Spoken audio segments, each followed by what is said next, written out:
What is going on, everybody? Welcome back to my channel. I'm Roxora, and today we're doing another Commander deck tech, where I'll be looking at a viewer-submitted deck list, talking about the Commander, the individual card choices, as well as the strategy overall. And at the end, I'll probably give it a rating out of 10. And yeah, it's just a good opportunity for people to kind of show off their decks. So if you have a deck that you really enjoy or have been very proud of, feel free to put that in the comments or in the Discord. Always taking submissions. And yeah, this is an especially exciting one as we now have the Final Fantasy cards. So this deck features one of the commanders, as well as has a bunch of cards from it. So that's super exciting. Not going to talk about or comment on the insane price gouging, the scarce supply, or the implications of Universes Beyond and Standard. We're not going to talk about any of that. We're just going to enjoy Final Fantasy. Obviously, I'm a big Kingdom Hearts fan, and Professor Amateur, the creator of this deck, is a big Final Fantasy fan. I've been playing some of the games a little bit here and there. So yeah, anyways, like cool stuff and very exciting. So yeah, we're gonna talk about that, and let's get into it. All right, so this is our commander, and excuse me if I completely butcher this pronunciation, but I believe it is Y'shtola. Y'shtola Knight's Blessing, or Knight's Blessed, excuse me. This is one white, blue, black, so Esper, for a 2/4 legendary creature, Cat Warlock. And it's got vigilance. It says in the beginning of each end step, I should say, if a player lost 4 or more life this turn, you draw a card, and whenever you cast a non-creature spell with mana value 3 or greater, your Stola deals 2 damage to each opponent, and you gain 2 life.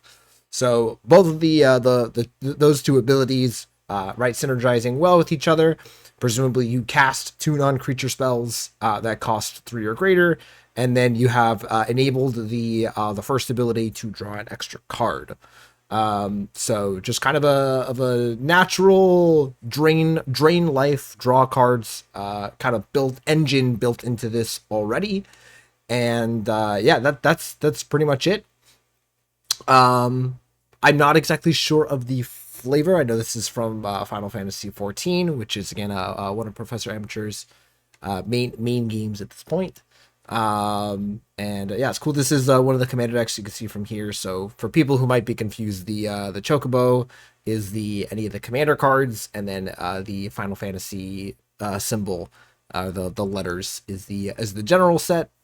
And yeah, cool card. And let's take a look at the actual deck list. They did not provide any kind of primer. Also not really sure what the "Are we clear" means. Yeah, this is listed as a bracket 3. They don't have too many they have 1 game changer and I believe 1 tutor. So I don't think it's actually really meant to be in the high levels of bracket 3, or any, I kind of really in bracket 3. I think it's more I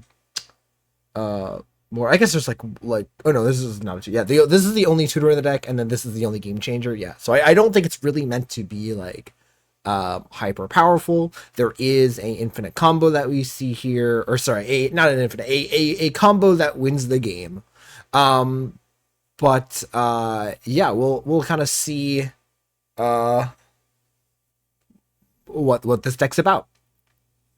So I believe the main thing is not necessarily a pillow fort, but definitely running a lot of disruptive or kind of interesting enchantments.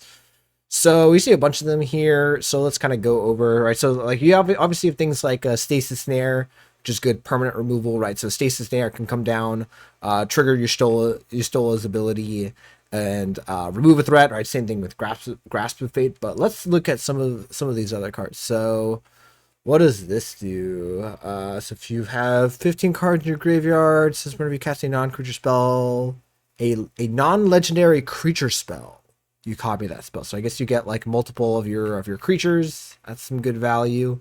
Interesting. And just gives you some card searching. Oh, this is a crazy one, right? Land says target player loses 3 life. So that's just, again, gonna enable Y'shtola's ability pretty easily. Chainer's Torment is a good one, right? You cast it, you get the cast trigger off of your commander, and then you get the ETB from the saga. So you get a draw there. Chord of Grace, right? Making you the Monarch and also making spirits or angels every turn. And then, yeah, I believe, does this do damage? Oh, yes. Okay, so your Stola does damage, so it also works well with these curiosity effects. Do we have the creature? I assume we don't have the creature one because it's not that good. Yeah. But we have Curiosity and Ophidian Eye here. That kind of just like if people have heard about VV, we're not going to do a VV. Screw that. Done talking to people about VV and how I don't think it's that good. In Commander, I should say. Curiosity and Ophidian Eye also work with your Stola's ability. So, you cast Curiosity and then you cast a non-creature spell that costs 3 or greater. It does 2 damage to each opponent, and then Curiosity sees that the creature has dealt damage to 3 opponents, so you draw 3 cards. And that's obviously very powerful.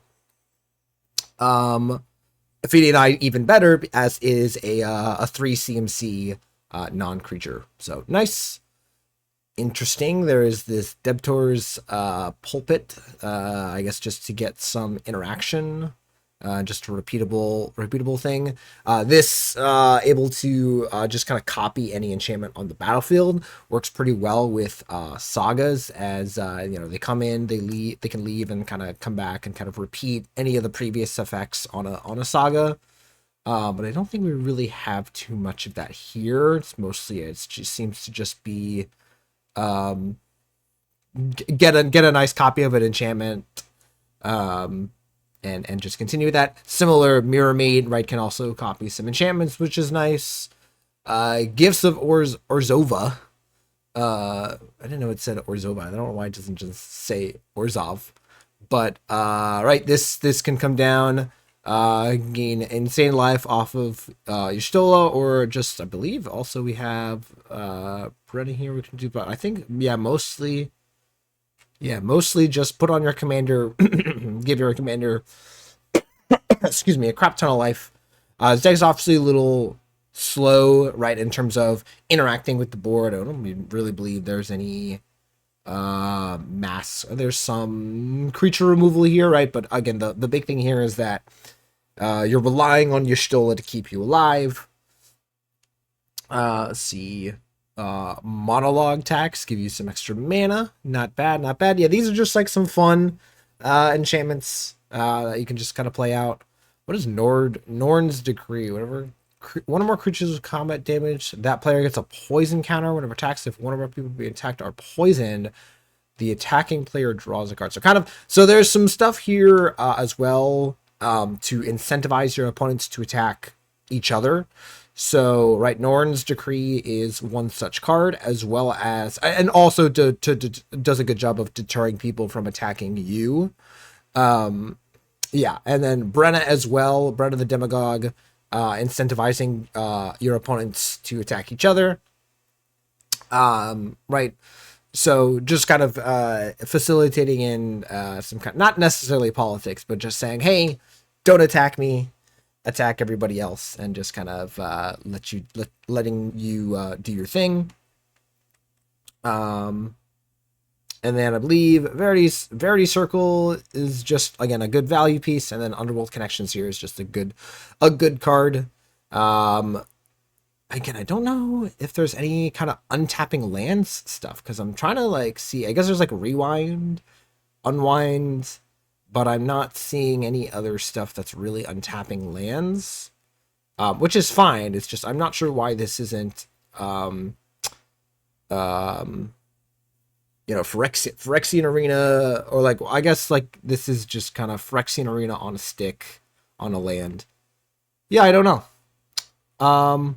Again, I'm not really criticizing that. It's just like I guess they want to do that.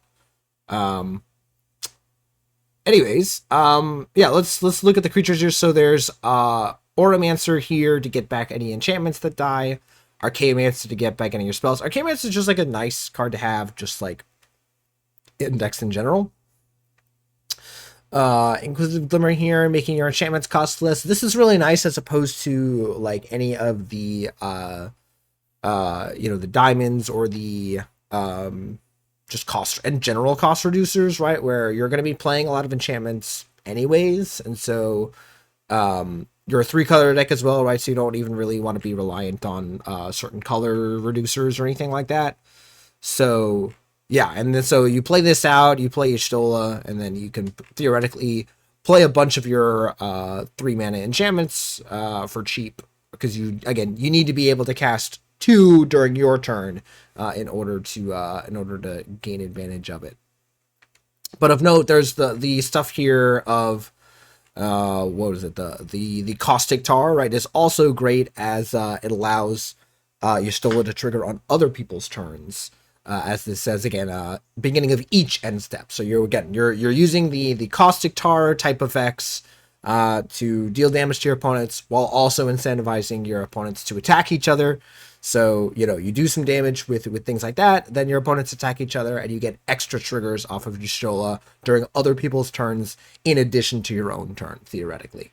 So that's, again, just trying to explain kind of where we're going in terms of this deck. So yeah, and then just some other decent cards here. So Knight of the White Orchid and Wall of Omens, just kind of good cards in general. Weathered Wayfarer also. Again, this deck doesn't really look to have too much. It has a little bit of artifact mana, but doesn't really have too much going on in the lands department, obviously, right? And so Weathered Wayfarer getting to ramp you is pretty nice. Yeah, Wall of Omens, Wall of Frost, just defensive cards. Cookie, don't you be doing that. She is every time, like clockwork. What was I saying? Yes, Wall of Frost is like another one, like just oldie but goodie.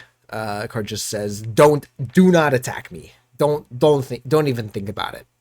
I missed Starfield Mystic, essentially a lot like Inquisitive Glimmer, right? Just with a little bit of extra text. And then, yeah, we'd already talked about Moonblessed Cleric, putting it to the top of your library. So not particularly busted, right? But again, just a way to kind of tutor up any of your whatever kind of toolbox from your enchantments that you need. And then I want to talk about Loyal Subordinate, like in and of itself here, just a really powerful with the commander. It says if you control your commander, each opponent loses 3 life. So again, you just have this in play. You cast any non-creature spell that costs 3 or more, and boom, you get your draw off of Y'shtola. So very cool synergy there, and also 3 damage every turn stacks up, right? Like this is 3. It also curves nicely into Y'shtola as well, right? So you go Loyal Subordinate into Y'shtola, you get the 3 damage right away. Yeah, good stuff. And furthermore, you can then attack with the Menace Loyal Subordinate and presumably get in some damage as well, and get immediately get the draw off of Y'shtola. Always really good. All right, so I guess now we'll talk about the instants and sorceries here. So there's a couple of like mass bounce stuff in like Consuming Tide, Devastation Tide. I think this is just, again, not wanting to play Wraths. Again, in this, I know a lot about their play group, and again, trying to keep things low-powered and fun and friendly. So I think that's the best way to have board interaction that's not like super crazy. It's symmetrical, right? So you bounce all your stuff, you replay Y'shtola, and then you can replay all your enchantments and artifacts and things like that to re-trigger them. So good stuff there. What was I gonna say? Vile duplication here, able to copy Y'shtola, which is super cool. So you get 2 Y'shtolas, you cast 1 3 or more CMC spell. And boom, you get 2 draws, so that's pretty powerful. It also triggers Y'shtola itself. Yep, good stuff. Risky Shortcut, super good, as it's a divination that has each player lose 2 life. So again, triggers Y'shtola, everyone loses 2 life, and you get another draw. So it kind of reads like draw 3. And also you gain 2 life, so you offset the loss of life there. Siphon Life, really, really good as well as, again, the retraceability, letting you repeatedly cast the card. So you just do 2 damage to somebody, as well as triggering your Stola's effect, and then you get an extra draw, right? So it's just kind of, this is just in your graveyard. This is just discard a land, draw an extra card at the end of your turn. That's pretty nice. Treasure Cruise, again, as we mentioned, or sorry, hadn't mentioned Baleful Mastery. Was going to mention Baleful Mastery, but both of these cards really good in this deck, as they are expensive cards that can be cast for cheap, right? So Treasure Cruise, you delve away the cards, but boom, you know, you get to still trigger your Stola's effect even if you cast this for 1. Same thing with Baleful Mastery. It has the alternate casting ability. What else was I going to say? Commit to Memory is just like a nice interaction card that's also sometimes a little bit of draw.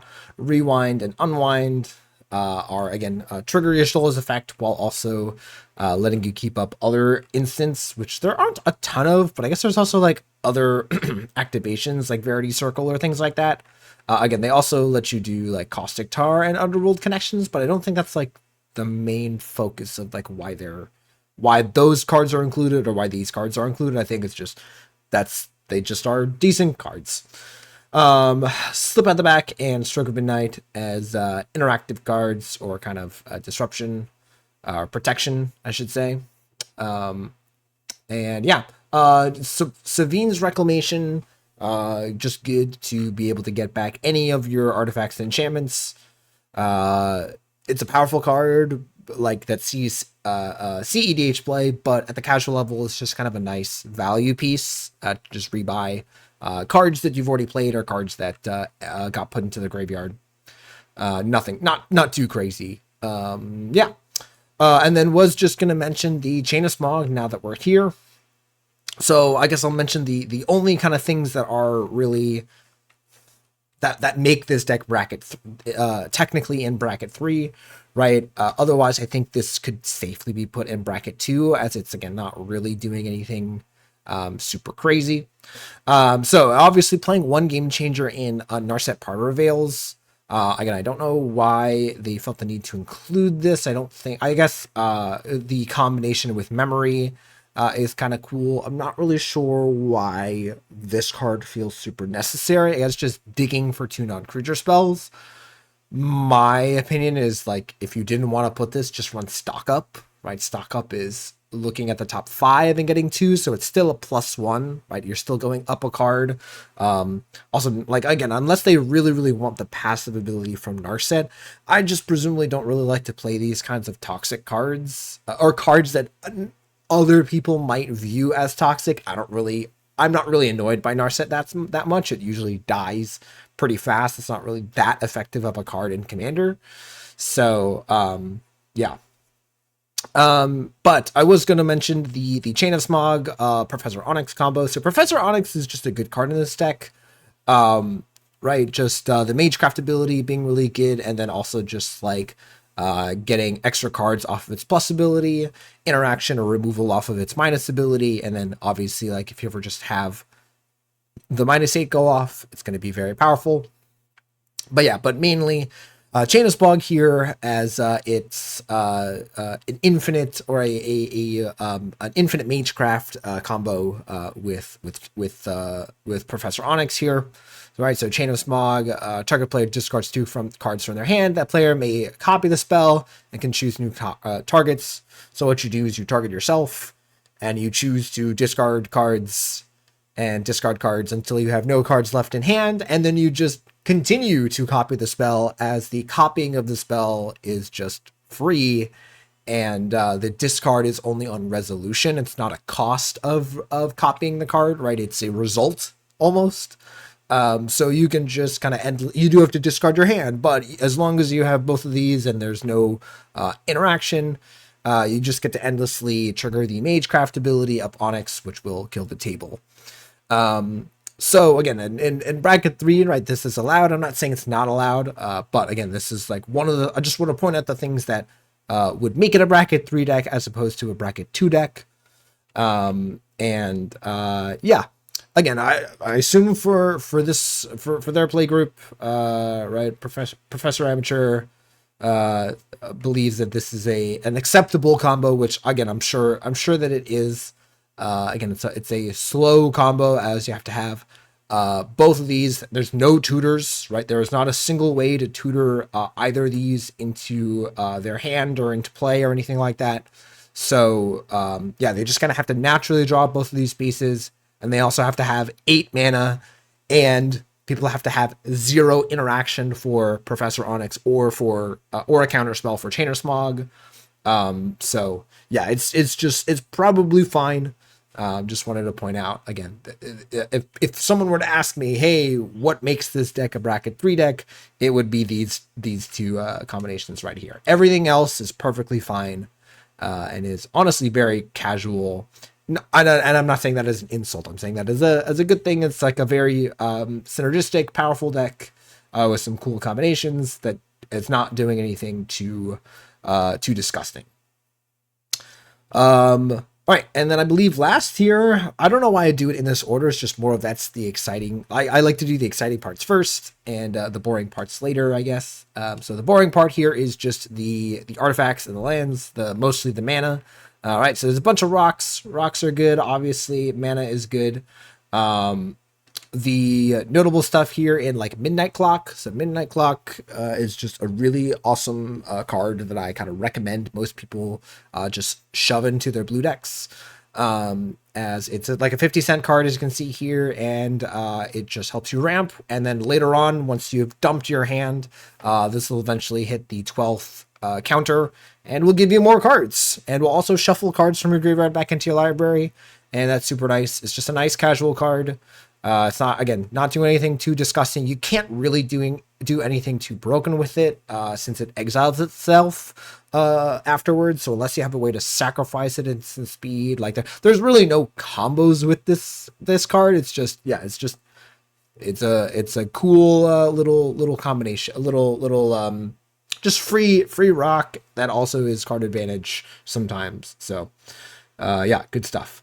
Next up, Loxodon Warhammer, performing a very similar function to that Orzhov, or sorry, I should say Orzhova, right? Orzhova enchantment here, giving Y'shtola lifelink, can do a lot of stuff. I guess like there's other cards. I don't know. I guess like again, I would assume it's for Y'shtola, and you just gain a crap ton of life, and yeah, and that's good stuff. And then the other stuff here, Cloud Key and Semblance Anvil. Both of these, you can put an enchantment, either name enchantment or put an enchantment underneath the anvil, and it makes your enchantment super cheap, and then you can just kind of go off. My one concern with this is there's only 18 enchantments. 18 enchantments does not seem like a lot.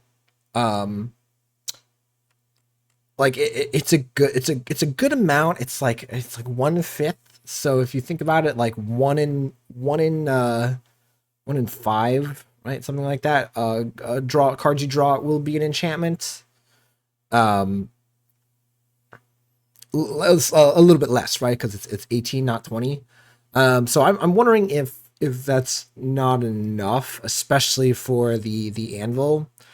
That's just my concern. Obviously, Anvil helps you play like Caustic Tar earlier, but I don't think you really need to do that. So yeah, I don't know. That's obviously what they're looking to do. Yeah, I just think like for an enchantment deck, there's a weirdly low number of enchantments in my opinion, from what I'm seeing here. Yeah. And we'll kind of talk about that maybe towards the end here. But otherwise, let's look at the lands. So again, the lands for 3-color decks in more casual stuff can be difficult, but it looks pretty good here. We got Exotic Orchard, Arcane Sanctum, Command Tower. Here's more of the. So here's Locthwain and Ventress as well. Do we have the other one? No, just those two. So again, no more synergy with Rewind and Unwind. Again, wondering if there's something I'm missing there. I don't know. I don't think so, but yeah. Some other good stuff in a Contaminated Landscape. That's another good one. Esper Panorama. These are just good ways to have cheap ways of having 3 colors instead of jamming your deck filled with fetch lands or anything like that. These are just like, hey, you can get whatever third color you're missing, right? If you have your prairie stream, but not a swamp, you can go get a swamp with either the landscape or the panorama, which is nice. And yeah, if you notice the big thing here, and I notice this a lot about Professor Amateur's decks, as we often discuss deck building fundamentals. Besides Bajuka Bog and Arcane Sanctum, I believe there is no land that definitively comes in tapped. Right? If you look at all the other cards here, even like Sunken Hollow and Shipwreck Marsh, right? These like can come into play untapped, and most of the time do. Verge, Forbidden Orchard, right? A lot of the even the again the castles here, right? There's two lands in this deck that come in tapped. All the other ones come in tapped again. The landscape and the panorama are an exception. And again, these ones can also act as just lands that come into play in the late game. So yeah, it's often a really, really good thing where you just have a lot of lands that come into play untapped, and really, really, really try to be vigilant on the ones that come into play tapped, right? So Bajuka Bog giving a little bit of graveyard interaction, and then Arcane Sanctum is just, it's like a really good budget land for a 3-color deck. You just kind of, it solves all your problems. It's essentially a second command tower, just that it comes in tapped. Yeah. Yeah, we do also have there is the other version of Command Tower that comes in tapped the Path of Ancestry. I wonder if that's just better. It's there's no downside to it, so yeah, that maybe if they want another version of that, that's another consideration. But also just the flavor of it's an Esper land, just having the image. I wonder if there is a maybe if there is a different printing. Let me see. Oh, I can't view different printings here, but that's a possibility. Is there might be a Final Fantasy art of this. If there is, let me know, and that'll kind of change it. But yeah, that's pretty much it. Right. So again, just trying to just enable Y'shtola's ability as much as possible. By playing some cards that basically incentivize your opponents to deal damage to each other, because if they successfully do that and they deal enough damage, Y'shtola is just going to naturally draw extra cards. I haven't actually seen this deck in action, I'm going to add, but obviously, like, again, that is the concept here. And then you draw a bunch of cards, you continue to cast non-creature spells, you whittle your opponents down while gaining life, and then if the need arises and, you know, it comes to it and the game goes super late, people run out of cards, maybe you can go for the infinite combo that this deck has decided to include. Oh, there's something in considering. What is it? As foretold. Interesting. Just would look at that and just see. Yeah, in terms of a grading, I definitely think it's a really interesting, more interesting in terms of how it plays out, right? Like, I'm sitting here and I'm explaining the cards, and you're like, okay, cool, like, you're casting spells and you're draining life, so what?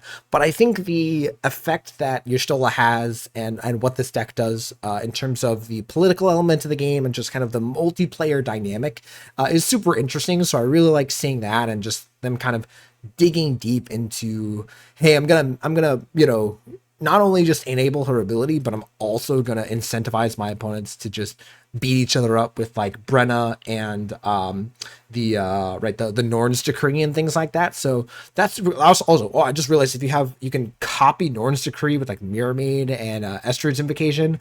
That's super crazy. So yeah, there's cool stuff like that.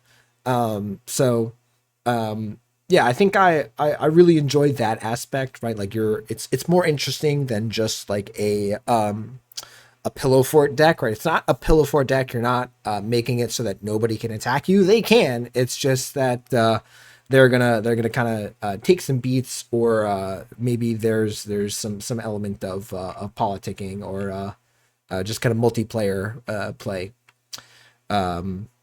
yeah, that's super interesting. What I would say is, again, if it were me, I would probably look at including some more enchantments. There's plenty of the 3 mana stasis effects like these, as well as more. I think there's more copy. There's copy enchantments, right? That's not in here. So there's plenty of things of extra enchantments that you could add. It's not like we have a shortage. The other thing I'll say is like I'm not even really sure that like curiosity and affinity and I are really necessary. I guess I should say curiosity isn't really like it's really good when you put it on your Stola, but like I feel like I guess if you're trying to storm, this deck's not really storming off because it's not really gaining a ton of mana, and a lot of the things that you have to cast the 3 CMC spells, and this deck isn't playing a ton of the kind of ways of abusing, right? So like it's only playing like Treasure Cruise, Baleful Mastery, and I believe that's it, right? If you were playing, not actually suggesting this, if you were playing things like Fierce Guardianship, right, these kind of, or Force of Will, these kind of free counter spells or free pieces of interaction that also would trigger your Stola's effect, then I'd be a little bit more interested in curiosity. Right, but like a lot of times, I guess it reads right, cast a spell, draw 3 cards, which is cool. But like I think I would want to put more kind of interesting enchantments again, like Grasp of Fate and like more stuff like Norn's Decree. I just don't think there's like enough of that stuff. Like there's the Monarch stuff, which is interesting. All right, the Monarch, the Court of Ventress, as well as the Court of, I didn't read this. Court of Ventress, choose up to 1 type of enchantment. If you're the Monarch, make a token that's a copy of it. If you're not the Monarch, oh, so this is just, yeah, this is just crazy. This is just a copy enchantment that also just like can also just pump out extra copies of Norn's Decree. So that's kind of crazy. Yeah, okay. That's super cool. And I think that's probably like the tutor target for like Moonblessed Cleric most of the time. So yeah, both of these cards, I think more cards like that would make this deck super, super interesting. Right? Just kind of insert a bunch of those cards into the game, play Y'shtola, and just watch your opponents just like beat each other up. I think I'd prefer that to like running a Curiosity and Affinity and I trying to like storm off. That's just my thing. It's like I do like the interaction. I'm like obviously like if you get, it's pretty easy to assemble this and then just start gaining some cards every turn. It's just, again, it's usually you're not using that and turning that into a win immediately, right? Again, this is a casual deck. You're just drawing a bunch of cards and you're playing clunky. Again, I'm not like criticizing that, but you are playing clunky artifacts and enchantments, and right. So I'm just not sure if I would want to dig into the storm stuff. But aside from that, I think the deck's really cool.